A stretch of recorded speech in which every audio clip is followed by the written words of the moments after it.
تم جانتے ہو میرے بھائیوں، جمعہ کا دن بہت ہی مبارک دن بتایا گیا ہے۔ اس دن کو تمام دنوں کا سردار سید الاجام کہا گیا ہے۔ جس طرح سال میں 2 بار عید کا دن آتا ہے، اسی طرح ہفتے میں بھی 1 بار یعنی جمعہ کے دن، اور نبی اکرم صلی اللہ علیہ وسلم نے جمعہ کے دن کو عید کا دن کہا ہے۔ عید کا دن کتنا مبارک اور اہم ہوتا ہے، اس بات سے جمعہ کے دن کی اہمیت کا اندازہ لگائے۔ اسلامی تاریخ میں جمعہ کے دن بہت سے اہم آتا ہے۔ عیدین کی نماز بھی اجتماعیت کے ساتھ عیدگاہ میں ادا کی جاتی ہے۔ تمام بستی اور شہر کے مسلمانوں میں اجتماعیت پیدا کرنے کے لیے جمعہ کے دن جمعہ کی نماز کا اہتمام کیا جاتا ہے۔ تمام مسلمانوں کے لیے ضروری ہے کہ اپنے محلے کی مسجدیں چھوڑ کر بستی کی مرکزی مسجد میں جمعہ کے دن حاضر ہو، سب مل کر ایک ساتھ نماز ادا کرے اور اس دن کو عید کے دن کی طرح منائے۔ صبح سے نہانے دھونے میں لگ جائے، صاف ستھرے کپڑے پہنے، گنجائش ہو تو عطر لگائے اور جامع مسجد میں نماز کے لیے جائے، نماز ادا کرے، ادب اور توجہ کے ساتھ امام کا خطبہ سنے۔ عزیز دوستو، جب امام صاحب خطبہ دے رہے ہو اس وقت کسی سے کوئی بات چیت نہ کرے اور پھر پوری بستی کے مسلمانوں کے ساتھ جمعہ کی نماز ادا کرے۔ بہتر تو یہ ہے کہ اذان سے کچھ پہلے ہی اپنے کاروبار بند کر دے، ورنہ جب جمعہ کی اذان ہو جائے تب تو ایک لمحہ کی بھی تاخیر نہ کرے اور فوراً کاروبار اور خرید و فروخت کو چھوڑ کر نماز کے لیے دوڑ پڑے۔ نماز سے فارغ ہو کر پھر اپنے کاروبار میں لگ جائے۔ اس طرح سے عمل کرنے میں اللہ کی رحمت و برکت اور مدد ہمارے ساتھ ہوگی اور ہمارے رزق میں انشاءاللہ برکت ہوگی۔ جمعہ کے دن زیادہ سے زیادہ اللہ کا ذکر، قرآن پاک کی تلاوت اور درود شریف پڑھنے کی فضیلت آتی ہے۔ جمعہ کے دن دعائیں بھی خوب قبول ہوتی ہے۔ اس لیے اس مبارک دن میں رو رو کر اور گر گڑا کر اپنے لیے اور سارے عالم کے مسلمانوں کے لیے دعا کرنی چاہیے۔ اتنی فضیلت کے باوجود ہمارے بہت سے ایمان والے بھائی ایسے ہیں جو اللہ کی اس نعمت کی ناقدری کرتے ہیں اور جمعہ کی نماز کے لیے مسجد میں بھی نہیں آتے، اور جو آتے بھی ہیں تو دیر میں آتے ہیں اور سوچتے ہیں کہ کتنی جلدی نماز ختم ہو اور ہم باہر جائیں۔ اور ہمارے کچھ بدنصیب بھائی ایسے بھی ہیں جو دیگر دنوں میں 5 وقت بھی مسجد میں آ کر نماز نہیں ادا کرتے۔ اللہ ہماری اب تک کی غلطیوں اور کوتاہیوں کو معاف فرمائے، اور آج ہی ہم عہد کریں گے انشاءاللہ جمعہ کی نماز خوب اہتمام سے ادا کریں گے، اور اس کے علاوہ 5 وقت کی نماز بھی مسجد میں آ کر جماعت سے ادا کریں گے انشاءاللہ۔ وآخر دعوانا ان الحمدللہ رب العالمین۔ ماشاءاللہ۔ قبل اس کے کہ میں مدرسے کے ایک اور طالب علم ہیں پروگرام پیش کریں گے، میں گزارش کروں گا کہ جناب سید کمال اطہر صاحب صدر مسلم ویلفیئر ایسوسی ایشن تانور ضلع وقار آباد، چونکہ وہ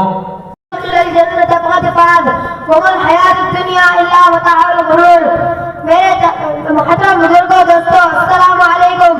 میں نے ابھی آپ کے سامنے قرآن پاک کی تلاوت کا شرف حاصل کیا، جس کا مطلب و مفہوم یہ ہے کہ دوزخ سے بچایا گیا اور جنت میں داخل کر دیا گیا اور وہ کامیاب ہو گیا، اور دنیا کی زندگی کا متاع غرور ہے۔ تالاب کی ایک ننھی سی مچھلی پانی میں نرم چارہ پھینکی، اس کی طرف رکھی اور اس چارے کو کھانا چاہا کہ اچانک سے ایک بڑی مچھلی آ کر بولی، ارے بہن تو ایسا نہ کر، اس چارے کو مت کھا، اس کے اندر ایک کانٹے دار لوہا ہے جو کہ ڈور سے بندھا ہوا ہے، ڈور ایک آدمی کے ہاتھ میں ہے، آدمی اس انتظار میں ہے کہ تو اس چارے کو کھائے اور کانٹا تیرے حلق میں پھنس لے، ڈور کھینچ کر تجھ کو پانی سے باہر نکالے، پھر تجھے اپنے قبضے میں کرے، پھر گھر لے جا کر تجھ کو کاٹ کر پکائے اور 32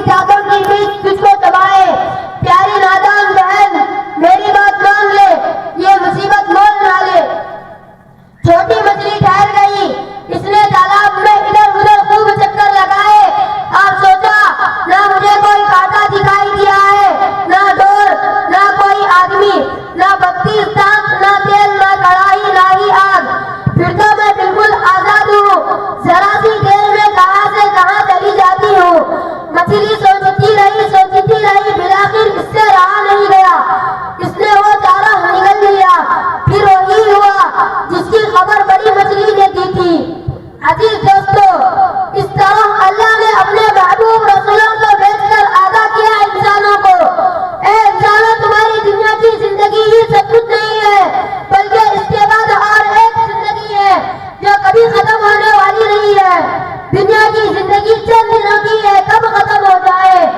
اگر تم یہاں اللہ اور اس کے رسول کے بتائے مطابق عمل کرو گے تو ہمیشہ ہمیشہ کی آرام والی جگہ یعنی جنت دے دی جائے گی۔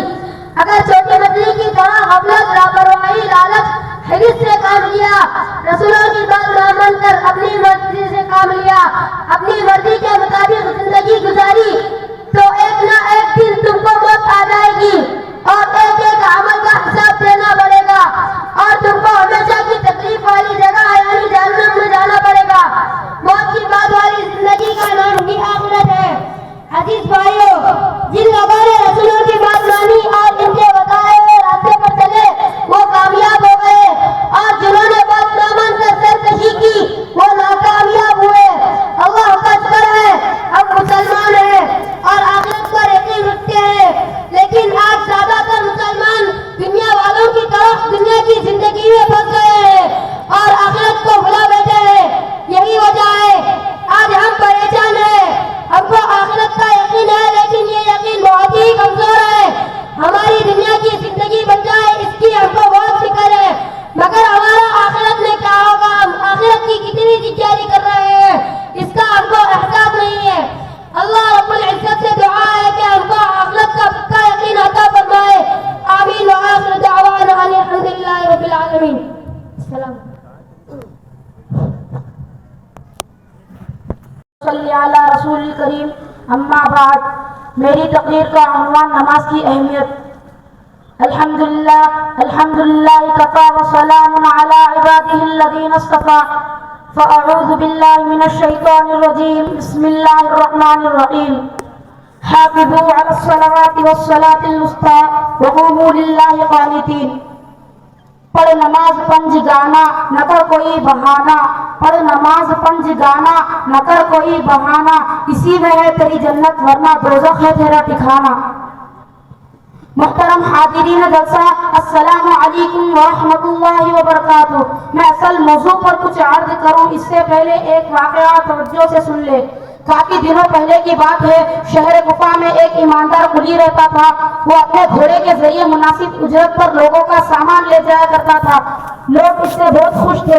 ایک دن کی بات ہے، وہ معمول کے مطابق اپنا گھوڑا لیے ہوئے سواری کے انتظار میں تھا۔ ایک آدمی اس کے پاس آیا جو ایک پیر سے معذور لگ رہا تھا۔ اس نے قلی سے درخواست کی کہ مجھے فلاں مقام تک پہنچا دو۔ اجرت طے ہوئی اور دونوں چل پڑے۔ آگے جا کر چرخا ملا۔ آدمی نے کہا اس راستے سے چلتے تو بڑا اچھا ہوتا، یہ راستہ میرا جانا پہچانا ہوا ہے۔ قلی نے اس کی بات مان لی۔ چلتے چلتے راستے میں ایک جنگل ملا۔ وہ آدمی اچانک گھوڑے سے کودا، تلوار نکال کر قلی کے سامنے کھڑا ہو گیا۔ قلی یہ منظر دیکھ کر ہکا بکا رہ گیا، اس کے پیروں تلے زمین نکل گئی۔ وہ نہایت عاجزی سے بولا، بھائی میرا سب کچھ تم لے لو اور مجھ کو چھوڑ دو، میں کسی سے تمہاری شکایت نہ کروں گا۔ مگر ڈاکو نے ایک نہ سنی اور کہا کہ سامان تو میرا ہے ہی، میں کچا کام نہیں کرتا کہ تجھ کو چھوڑ دوں اور تو بعد میں بدلے۔ قلی نے پھر عاجزی کی، اچھا مجھے 2 رکعت نماز کی مہلت دے دو، پھر جو جی میں آئے کرنا۔ قلی نے فوراً نیت باندھی اور اللہ سے عاجزی کی۔ اس کی آنکھوں سے زار و قطار آنسو جاری ہو گئے۔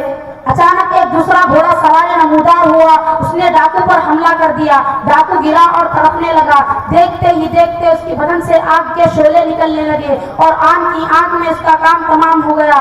ادھر قلی نماز اور دعا سے فارغ ہو کر یہ منظر دیکھا۔ اس نے اجنبی سوار کو آواز دی مگر وہ اجنبی غائب ہو گیا اور جاتے جاتے کہہ گیا کہ اب تم محفوظ ہو، جہاں چاہو جاؤ۔ میرے عزیز بھائیوں، یہ ہے نماز اور اللہ کے سامنے گرے وزاری کی برکت۔ صحیح معنوں میں اگر ہم اچھی طرح نماز ادا کرے اور اللہ سے رو رو کر دعا مانگے تو اللہ ہماری تمام دعاؤں کو اسی طرح قبول فرمائیں گے۔ اللہ نے اپنے محبوب رسول اللہ صلی اللہ علیہ وسلم کے پاس حضرت جبریل امین کے ذریعے بہت سے احکامات ہم لوگوں کے لیے بھیجے، مگر ایک ایسا مبارک موقع بھی آیا کہ جب اللہ نے اپنے محبوب صلی اللہ علیہ وسلم کو خود اپنے پاس بلایا اور ہم لوگوں کے لیے بہت ہی قیمتی تحفہ آپ کو عطا فرمایا،